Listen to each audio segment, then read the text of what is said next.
Hello dear student, Assalamu alaikum.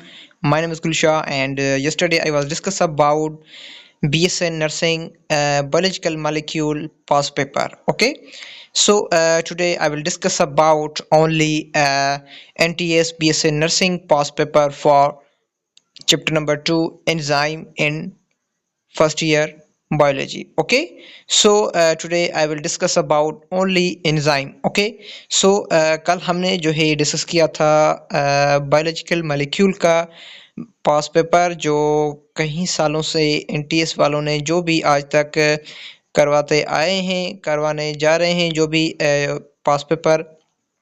Okay, so जो भी हुए हैं मैं आज आपको वो करवाऊंगा। कल हमने जो है डिस्कस किए थे कुछ बायोलॉजिकल मॉलिक्यूल के पास paper. Okay, so today I will discuss about only enzyme. Okay, so आज हमने जो है डिस्कस करने हैं एंजाइम के पास पेपर, जो भी एंजाइम से रिलेटेड जो भी एमसीक्यूज आए थे एनटीएस वालों ने टेस्ट कर किया था सिंध में। ओके, सो आज हमने वही डिस्कस करने हैं। सो वीडियो स्टार्ट करने से पहले मेरी यही गुजारिश होगी कि आज तक अभी तक मेरे जिन भी न्यू स्टूडेंट ने मेरे चैनल को सब्सक्राइब नहीं किया तो काइंडली सब्सक्राइब करें, ताकि जो भी अपडेट आती है मैं डेली बेसिस पे शेयर करता हूँ यूट्यूब पे एज रिलेटेड जो होती है एनडीएस से, एमडीकेट से, बीएससी नर्सिंग के, Pharm D, DPD and other programs and BS program. Okay, so जो भी प्रोग्राम्स होते हैं, जो भी एडमिशन टेस्ट होती हैं जिन भी यूनिवर्सिटीज़ की जो होती है होने जा रही होती हैं कि हो जाती हैं जब भी कि उसके पास पेपर जो भी मैं इस चैनल पे अपलोड करता हूँ डेली बेसिस पे। ओके, जो भी एमडीकेट के हवाले से, एनटीएस के हवाले से जो भी अपडेट आती है मैं वो डेली बेसिस पे शेयर करता हूँ। सो ओके, ये कुछ मैंने बातें थी जो मैंने आपको बताई। ओके, जो भी इससे रिलेटेड एमसीक्यूज होते हैं पास पेपर, जो भी ओवरऑल पाकिस्तान में जो भी फॉर प्रूडेंस में जो भी टेस्ट होते हैं होने जा रहे होते हैं, जो भी मतलब उसके पास पेपर हो चुके होते हैं, जो भी टेस्ट मतलब जो भी related for the MDCAT and BS nursing so other BS program, so जो भी अपडेट होती है वो इस चैनल पे आपको मिल जाएगी। Okay, so kindly subscribe this my channel. Okay, so चलते हैं first of all first MCQs की तरफ, देखते हैं इसमें क्या दिया गया है। ओके, सो शुरू करते हैं नंबर 1 एमसीक्यूज को देखते हैं, the non competitive inhibitors. Okay, first of all what is the region on an enzyme where the substrate is bind? Okay, so वो कौन सा रीजन होता है जिसपे जो एंजाइम होता है, हमारा एंजाइम जो हमारी बॉडी में होते हैं वो सबस्ट्रेट से बाइंड होते हैं। उस सिस्टम को, उस साइट को, उस एरिया को हमने क्या नाम देते हैं? This is called as active site. Okay, sir active site से होता है, एक ऐसे प्रोसेस होता है इसकी जो ये एक्टिव साइट होती है जहाँ पे ये सबस्ट्रेट जो होता है हमारे यहाँ वो एक्ट होता है यहाँ पे। Okay, so location where substrate is bind, that location is known as, that site is known as active site of enzyme. Okay, so इसका करेक्ट ऑप्शन जो हमारे पास होगा वो एक्टिव साइट होगी, not a inhibitory site, not a coenzyme site, not a allosteric site. So only in correct option is active site. Okay, then चलते हैं next MCQs की तरफ। In which biomolecule category do enzyme belong? Okay, so वो कौन सी biomolecule की जो है category होती है जहाँ पे एंजाइम जो है काम कर रहे होते हैं। ओके, जिस पे वो बिलोंग करते हैं, दिस इज कॉल्ड एज, हमारे पास लिपिड भी होता है लेकिन ये इसका करेक्ट ऑप्शन नहीं होता। इसका करेक्ट ऑप्शन हमारे पास प्रोटीन का होता है। ओके, सो जो एंजाइम होते हैं वो बिलोंग करते हैं प्रोटीन से, लिपिड से नहीं करते, कार्बोहाइड्रेट एंड न्यूक्लिक एसिड से। ये तीनों ही इसका इनकरेक्ट ऑप्शन है। जो इसका करेक्ट ऑप्शन जो होगा हमारे पास वो प्रोटीन है, जो बी ऑप्शन इसमें लिखा हुआ है। So in which correct option is B, protein. Okay, then चलते हैं नेक्स्ट एमसीक्यूज की तरफ। Okay, the log and key model of enzyme. Okay, the log and key model of enzyme substrate interaction suggested that. Okay, जब भी हमारे पास lock and की model का आई थी, जब एंजाइम थे वो सबस्ट्रेट से मिलते थे, उसकी सजेशन जो दी थी लॉक एंड की मॉडल की वो किस बेसिस पे दी थी। So enzyme can catalyse by substrate, this is incorrect. Then the B option हमारे पास लिखा हुआ है कि enzyme have a specific shape and fit particular substrate. Okay, जो भी लॉक एंड की मॉडल होती है वो यही थ्योरी देती है कि जो एंजाइम होते हैं वो एक स्पेसिफिक उसके शेप्स होते हैं, देन वो फिट्स होते हैं एज अ पर्टिकुलर सब्सट्रेट के साथ। So in which correct option is B, हमारे पास जो है इसका करेक्ट ऑप्शन है। ओके, देन चलते हैं नेक्स्ट एमसीक्यूज की तरफ। Okay, the induce fit model process that. Okay, जो इंड्यूस फिट मॉडल था उसका प्रोसेस क्या था कि enzyme remain unchange upon substrate binding, this is incorrect statement. In which correct option कौन सा होगा हमारे पास, देखते हैं नंबर बी में, the enzyme undergo conformational change and upon substrate binding. Okay, then उसके बाद देखते हैं आगे, enzyme always bind substrate and rigid permanent structure, this is incorrect statement. Enzyme की यही खूबी नहीं होती कि वो एक्चुअली परमानेंट स्ट्रक्चर से बाइंड होते हैं, एक रिजिड होते हैं, नहीं। इनमें करेक्ट ऑप्शन हमारे पास ये नहीं है। सो देखते हैं डी में, एंजाइम और not specific particle substrate, enzyme जो है पार्टिकुलर स्पेसिफिक पार्टिकुलर सब्सट्रेट से नहीं मिलते। सो देखते हैं इनमें से कौन सा इसका करेक्ट ऑप्शन है। सो इसका करेक्ट ऑप्शन जो हमारे पास है वो हमारे पास डी है। जो एंजाइम होते हैं वो स्पेसिफिक नहीं होते सबस्ट्रेट से। Okay, so enzyme are not specific of particular substrate.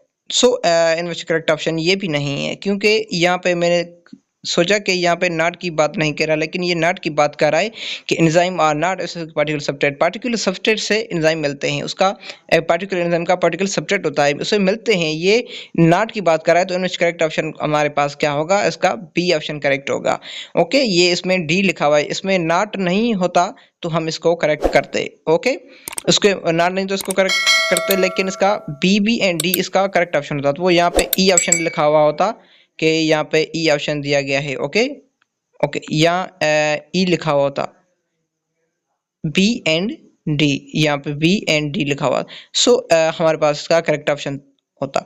सो इनमें करेक्ट ऑप्शन इस हमारे पास जो है बी होगा। एंजाइम जो होते हैं अंडरगो होते हैं कंफॉर्मेशनल चेंज अपॉन सब्सट्रेट बाइंडिंग के साथ। ओके, मीन्स एक पर्टिकुलर सबस्ट्रेट होता है, इस पर्टिकुलर एंजाइम के साथ मिलता है, एंजाइम के पर्टिकुलर सबस्ट्रेट मिलता है एंजाइम के साथ। Okay, so only in which correct option is B. Okay, यहाँ पे इसका ए एंड सी डी इसका इन विच करेक्ट ऑप्शन नहीं है। So only in which correct option जो हमारे पास है वो हमारे पास बी है। ओके, देन चलते हैं नेक्स्ट एमसीक्यूज की तरफ। Okay, what are coenzyme. Okay, so coenzyme क्या होते हैं। कोएंजाइम एक नॉन प्रोटीन ऑर्गेनिक मॉलिक्यूल होते हैं, एग्जिस्ट एंजाइम फंक्शन पे करते हैं या protein that make up enzyme structure करते हैं। देन सी में देखते हैं इनऑर्गेनिक आयंस करते हैं स्टेरलाइज्ड एंजाइम को, लेकिन डी करते हैं ये substrates of enzyme catalyzed reaction. So ये सारे इनकरेक्ट ऑप्शन है। ओके, सवाए एक जो है हमारे पास ए ऑप्शन है, जो कोएंजाइम होते हैं वो क्या करते हैं, वो कोएंजाइम क्या करते हैं कि नॉन प्रोटीन, तो फर्स्ट ऑफ ऑल तो नॉन प्रोटीन ऑर्गेनिक मॉलिक्यूल्स होते हैं जो ये रेजिस्ट करते हैं, सॉरी एग्जिस्ट करते हैं एंजाइम फंक्शन के साथ। सो एनएच correct option is A, non protein organic molecule that exist enzyme function. Okay, so इसका करेक्ट ऑप्शन जो हमारे पास हुआ वो हमारे पास ए ऑप्शन इसका करेक्ट हुआ। नॉट बी ऑप्शन, इसमें भी कह रहा है कि protein that make enzyme structure, protein enzyme structure को नहीं बनाता। Then inorganic ions sterilize enzyme को नहीं करते, इनऑर्गेनिक के साथ ऑर्गेनिक मॉलिक्यूल भी करते हैं। So only in which correct option is A, non protein organic molecule that exist enzyme function. Okay, so in which correct option A जो हमारे पास इसका करेक्ट ऑप्शन है। देन चलते हैं नेक्स्ट एमसीक्यूज की तरफ। Okay, which vitamin is often a precursor to coenzyme involve the various enzyme reaction। Okay, वो कौन सी विटामिन होती है जो प्रिकर्सर होती है एंजाइम को कोएंजाइम के साथ मिलती है, वो जो इन्वॉल्व होती है वेरियस एंजाइम के रिएक्शन के साथ, जिसको हमने नाम दिया this is called as vitamin A, vitamin B, vitamin C, vitamin D. So only in which correct option is B, vitamin B. जो हमारे पास होती है वो प्रीकर्सर होती है को एंजाइम की। ओके, ये शामिल होती है एंजाइम रिएक्शन में। Okay, so only in which correct option is B, vitamin B. Okay, not a vitamin C or not a vitamin B, not a vitamin A. So only correct option is P, vitamin B. Okay, then चलते हैं next MCQ की तरफ। Okay, what is the primary function of enzyme in biological system? So biological system में जो हमारे पास primary function होता है enzyme का, वो क्या होता है कि primary function जो होता है enzyme का biological system में, वो energy storage होता है, not structural सपोर्ट होती है, not only speed up chemical reaction. Okay, so biological system में जो एंजाइम का एक मेन रोल होता है वो स्पीड अप करता है केमिकल रिएक्शन को। ओके, ये ही काम होता है एंजाइम का जो हमारी बॉडी में होते हैं। ओके, देन चलते हैं नेक्स्ट एमसीक्यूज की तरफ। सो अभी तक मेरे चैनल को जिन भी स्टूडेंट ने अब तक सब्सक्राइब नहीं किया मेरे चैनल को, तो काइंडली सब्सक्राइब करें ताकि जो भी अपडेट हो वो मैं डेली बेसिस पे शेयर करता हूँ यूट्यूब पे, for the MDCAT related, for the BSN nursing related. So जो भी एमडी कैट के हिसाब से, बीएस नर्सिंग के हिसाब से, एसटीएस के हिसाब से जो भी टेस्ट्स होते हैं होने जा रहे हैं, जो भी उसके हिसाब से जो भी मैं जो भी चीज़ होती है मैं यूट्यूब पे डेली बेसिस पे शेयर करता हूँ। ओके, सो ओवरऑल पाकिस्तान में जो भी टेस्ट्स पंजाब बलूचिस्तान खैबर पख्तूनख्वा, ओके, जो भी टेस्ट्स हुए हैं होने जा रहे हैं, ओके, जो भी उसके पास पेपर है वो मैं डेली बेसिस पे शेयर करता हूँ। जो भी उसकी अपडेट आती है, जो भी उसकी जो भी मतलब एडमिशन फॉर्म आता है, उसका सारा प्रोसेस मैं इस चैनल पे समझाता हूँ। So kindly subscribe my this channel. Okay, चलते हैं नेक्स्ट एमसीक्यूज की तरफ। Okay, What is the role of an enzyme activator? So main role होता है enzyme activator का, वो हमारे पास यहाँ डिस्कस करना है कि जो भी enzyme होते हैं उसकी activator होते हैं। फर्स्ट ऑफ ऑल तो वो उसका मेन रोल जो होता है वो inhibit करते हैं enzyme activity को या activate करते हैं enzyme activity को। Then change the substrate structure bind the electric site. So activate करते हैं हमारे यहाँ जो एंजाइम की एक्टिविटी होती है उसकी एक्टिवेटर का काम होता है जो एंजाइम की एक्टिविटी को बढ़ाना। This is called as B option हमारे पास इसका करेक्ट ऑप्शन होगा। देन चलते हैं नेक्स्ट एमसीक्यूज की तरफ। Okay, which metal ion can act as a cofactor? वो कौन सा मेटल होता है, वो कौन सा आयन मेटल होता है जो एक्ट करता है कोफैक्टर के साथ एंड एक्टिवेटर के साथ जो फर्टन एंजाइम के लिए। ओके, ओके, सो वो हमारे पास एक एलिमेंट होता है, वो हमारे पास एक कंपाउंड होता है, एक आयंस होते हैं जो मतलब एक काम करते हैं। ओके, सो वो हमारे पास मैग्नीशियम होते हैं, वो जिंक नहीं होते, वो आयरन कैल्शियम ये नहीं होते सारे, ओनली मैग्नीशियम होते हैं जो हमारे पास एक मेटल होते हैं, वो एक्ट करते हैं कोफैक्टर एंड एक्टिवेटर के साथ। Okay, for the certain enzyme के लिए। देन चलते हैं नेक्स्ट एमसीक्यूज की तरफ। Okay, what is the role of cofactor in enzyme function? Okay, जो कौन सा एक रोल होता है कोफैक्टर का इन एंजाइम फंक्शन में। सो ये इसका मेन रोल है, आप सभी जानते होंगे, जो स्टूडेंट नहीं जानता वो जान ले। ओके, जो मेन रोल होता है एंजाइम फंक्शन में कोफैक्टर का, वो हमारे यहाँ एग्जिस्ट इन कैटालाइसिस का काम करते हैं। Okay, not binding, not enhance, not inhibit. So only this function is known as exist in catalyst. जो इसका फंक्शन होता है कोफैक्टर का एंजाइम फंक्शन में मेन रोल होता है एग्जिस्ट इन कैटालाइसिस। देन चलते हैं नेक्स्ट एमसीक्यूज की तरफ। Okay, what is the an example of small organic molecule that can act as an enzyme activator? Okay, so वो कौन सा एग्जांपल हम दें जो स्मॉल ऑर्गेनिक मॉलिक्यूल का जो हमारे पास एक्टिंग होते हैं एंजाइम को एक्टिवेटर के साथ, वो हमारे पास क्या होते हैं, वो एटीपी होते हैं एडिनाइन ट्राइफॉस्फेट नहीं, ये नहीं होते इसमें। एनएडी होते हैं निकोटीन अमाइड एडिनाइन डाइन्यूक्लियोटाइड होते हैं नहीं। इसमें एएमपी होते हैं एडिनोसाइन मोनोफॉस्फेट। ओके, इसका फंक्शन होता है इसी में जो स्मॉल ऑर्गेनिक मॉलिक्यूल जो एक्ट करते हैं एंजाइम एक्टिवेटर के साथ। ओके, सो इसका मेन रोल होता है एडिनोसाइन मोनोफॉस्फेट के साथ, इसका शॉर्ट फॉर्म में एएमपी। ओके, देन चलते हैं नेक्स्ट एमसीक्यूज की तरफ। Okay, what term describe the three-dimensional shape you know very well of an enzyme that is critical for its function। Okay, वो कौन सा टर्म डिस्क्राइब हम करें जो थ्री डायमेंशनल शेप होते हैं एंड एंजाइम के जो क्रिटिकल एंड फंक्शन होते हैं। So three dimensional shape you know very well, this called as tertiary structure होता है उनका, नॉट अ प्राइमरी होता है, नॉट अ सेकेंडरी स्ट्रक्चर होता है, नॉट अ क्वाटरनरी स्ट्रक्चर होता है। सो इनका जो है टर्शियरी स्ट्रक्चर होता है। ओके, देन चलते हैं नेक्स्ट एमसीक्यूज की तरफ। Okay, what happens to the shape of enzyme if the exposed to extreme temperature of pH level। Okay, जब भी हम कोई शेप ऑफ एंजाइम को जो एक्सपोज करें एक्सट्रीम टेम्परेचर पे, सो उसकी पीएच लेवल जो कि वो उसका रिएक्शन क्या होगा। सो उसका जो है हमारे यहाँ डीनेचर हो जाएगा, क्योंकि एक्सट्रीम पीएच लेवल है, एक्सट्रीम टेम्परेचर है, तो ये बच जाएगा नहीं, ये लो लेवल पे इसका ये इनएक्टिव होता है। लेकिन हाई एक्सट्रीम पोजीशन पे, हाई एक्सट्रीम टेम्परेचर पे, एक्सट्रीम पीएच पे इसका जो शेप होता है एंजाइम का, उसकी एक्टिविटी जो होती है, उसका शेप होता है, वो डीनेचर होता है, सारा डीनेचर हो जाता है। ओके, नट अनचेंज क्यों हुआ, कोई भी सवाल करे तो आप कह दे कि ये इसका जो है डीनेचर हो जाएगा, क्योंकि इसकी लेवल बहुत ज़्यादा बढ़ गई हो, जो भी हद से ज़्यादा हो जाती है कई भी चीज़, तो वो हमारे यहाँ डीनेचर हो जाती है। देन ये भी उसकी ही बात कर रहा है, ये लो लेवल की बात नहीं कर रहा। सो यहाँ पे ये लो लेवल की बात कर रहा हुआ था, तो हम उसको क्या कहते हैं, this is called as inactive activity of enzyme.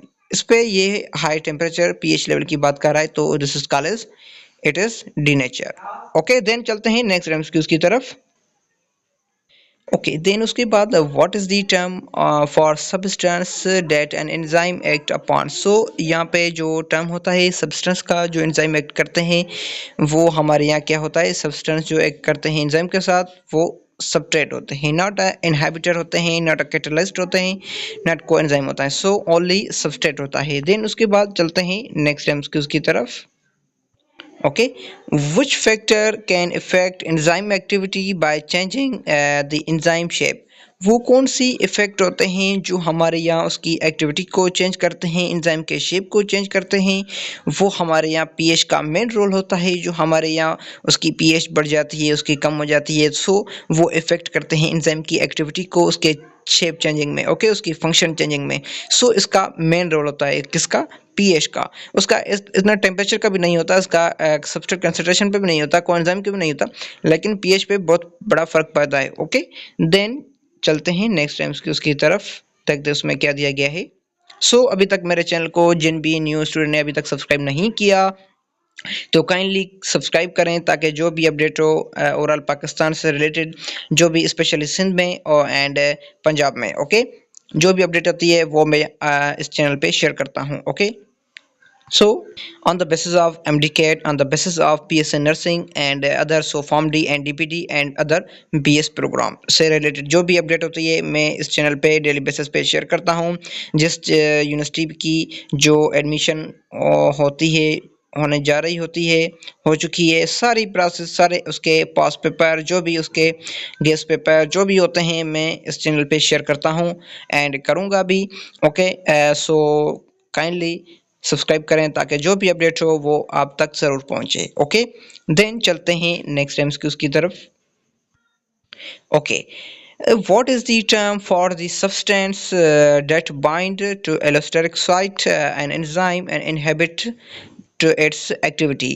वो कौन सा टर्म होता है जो सब्सटेंस होते हैं वो बाइंड करते हैं एलोस्टेरिक साइट के साथ, एंड एंजाइम जो होते हैं वो इनहिबिट करते हैं, then this is called as inhibitors. वो हमारे यहाँ इनहिबिटर्स होते हैं जो रेजिस्ट करते हैं एंजाइम एक्टिविटी को। Okay, so this is called as inhibitors. Okay, then उसके बाद चलते हैं नेक्स्ट एमसीक्यूज की तरफ। Okay, what is the feedback inhibition? वो कौन सा फीडबैक होता है इनहिबिशन का? सो इनहिबिशन जो होते हैं वो क्या काम करते हैं कि activation of enzyme by product, no. Inhibition of an enzyme by product, no. Inhibition of an enzyme by a substrate and activation of enzyme of cofactor. So enzyme inhibitors जो होते हैं वो एंजाइम एक्टिविटी को रोकते हैं। Okay, at the feedback जो उसका होगा हमारे पास वो होगा inhibition of enzyme by the substrate. Okay, then in which correct option is C, enzyme addition inhibition of an enzyme by a substrate. Okay, then चलते हैं नेक्स्ट एमसीक्यूज की तरफ, देखते हैं उसमें क्या दिया गया है। Okay, competitive inhibition occurs when. Okay, जब भी कॉम्पिटिटिव इनहिबिशन होता है वो किसके साथ मिलता है, वो कैसा रिएक्शन होता है, हमने पिछले लेक्चर्स में पढ़े हुए हैं फर्स्ट ईयर सेकंड ईयर में। जो हमारे यहाँ कॉम्पिटिटिव इनहिबिशन होता है वो क्या काम करता है? So competitive, non competitive and uncompetitive inhibition, inhibitors जिसको हमने नाम देते हैं। ओके, सो कॉम्पिटिटिव जो होता है हमारे पास वो एक्टिव साइट के साथ मिलता है। देन उसके बाद अनकम्पिटिटिव जो होता है नॉन कम्पिटिटिव, उसके सॉरी कंप्यूटर के बाद नॉन कम्पिटिटिव। देन उसके बाद जो वो नॉन कम्पिटिटिव होता है वो हमारे यहाँ एलोस्टेरिक साइट से मिलता है। ओके, देन उसके बाद अनकम्पिटिटिव जो होता है वो दोनों से मिलता है। ये सारा आगे बहुत प्रोसेस है इसका, जो मैं आगे आपको बताऊंगा। पिछले लेक्चर्स में मैंने बताया भी हैं।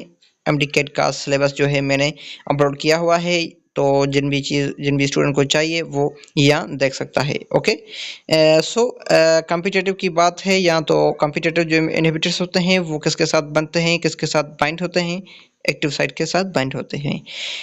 Okay, bind of enzyme that site is known as active site of enzyme. So इसके साथ ये कॉम्पिटिटिव इनहिबिटर्स जो होते हैं वो बाइंड होते हैं या एक्टिव साइट के साथ, not inhibitory site. Okay, only site that site is known as active site. Okay, so चलते हैं नेक्स्ट एमसीक्यूज की तरफ। ओके, यहाँ पे यही मैंने जो पहले आपकी बात बताई वही यहाँ पे चीज़ रिपीट हो रही है। नॉन कॉम्पिटिटिव की बात आ गई जो मैंने आपको पिछले लेक्चर में, सॉरी इसी लेक्चर में पिछले एमसीक्यूज में आपको बताई। ओके, पहले कॉम्पिटिटिव इनहिबिटर था जो एक्टिव साइट के साथ मिलता था। ओके, ये बाइंड होता था। Non competitive inhibitors occurs when inhibitors bind to the site of that site is known as allosteric site. जो एलोस्टेरिक साइट होती है उससे ये मिलते हैं नॉन कॉम्पिटिटिव साइट, उसके साथ बाइंड होते हैं। ओके, देन उसके बाद चलते हैं नेक्स्ट एमसीक्यूज की तरफ, देखते हैं इसमें क्या दिया गया है। तो एक्टिव साइट जो होते वो हमारे यहाँ किसके साथ बाइंड हुए थे? कॉम्पिटिटिव इनहिबिटर के साथ। तो यहाँ पे ये ओनली डिस्कस किया है एलोस्टेरिक साइट की बात है, तो एलोस्टेरिक साइट जो है नॉन कॉम्पिटिटिव इनहिबिशन में आ जाता है। ओके, सो चलते हैं नेक्स्ट एमसीक्यूज की तरफ। Okay, what is cofactor? तो कोफैक्टर क्या होता है कि कोफैक्टर जो होता है एक टाइप होती है सबस्ट्रेट की, एंजाइम की या इनऑर्गेनिक मॉलिक्यूल जो रिक्वायर्ड होते हैं एंजाइम एक्टिविटी के साथ। सो यही इसका करेक्ट ऑप्शन है। Not a product of enzyme catalyzed reaction, ये इसकी ज़रूरत नहीं पड़ती। ओके, और ये सबस्ट्रेट भी टाइप नहीं होते, एंजाइम की भी टाइप नहीं होते। ओनली करेक्ट ऑप्शन हमारे पास जो है सी है। जो कोफैक्टर होते हैं वो एन एंजाइम और सॉरी एंड इनऑर्गेनिक होते हैं और ऑर्गेनिक मॉलिक्यूल होते हैं जो रिक्वायर्ड होते हैं फॉर द एंजाइम एक्टिविटी के लिए। सो only in which correct option हमारे पास क्या हुआ इसका, जो कोफैक्टर हुआ था इनऑर्गेनिक एंड ऑर्गेनिक मॉलिक्यूल जो होते हैं ये रिक्वायर्ड होते हैं एंजाइम एक्टिविटी के साथ, not a type of substrate and enzyme. So other जो इसमें दिए गए हैं A B and D. So only in which correct option B sorry C जो है इसका करेक्ट ऑप्शन है। ओके, सो चलते हैं नेक्स्ट एमसीक्यूज की तरफ। ओके, सो ये थे कुछ एमसीक्यूज़ 30 और 25 या 30 होंगे, इतने ही सारे एमसीक्यूज़ थे जो आपको मैंने बताए, जो भी इसमें लेक्चर्स थे, जो भी टॉपिक्स दिए गए थे, सारे टॉपिक्स से रिलेटेड जो भी एमसीक्यूज़ था, वो मैंने आज आपको इसी लेक्चर में बताया। ओके, सो काइंडली अभी तक मेरे चैनल को जिन भी स्टूडेंट ने अभी तक सब्सक्राइब नहीं किया तो काइंडली सब्सक्राइब करें, ताकि जो भी अपडेट आती है डेली बेसिस पे, जो भी ओवरऑल पाकिस्तान से रिलेटेड, जो भी एनटीएस की एंड एसटीएस की and BSc nursing pass paper, जो भी उसकी एडमिशन से रिलेटेड जो भी अपडेट आती है वो मैं डेली बेसिस पे शेयर करता हूँ। सो काइंडली मेरे चैनल को सब्सक्राइब करें, ताकि जो भी अपडेट हो वो आप तक ज़रूर पहुँचे। ओके, सो चलते हैं, दुआ में याद कीजिए। थैंक यू, मिलते हैं नेक्स्ट वीडियो में। Thank you, best of luck.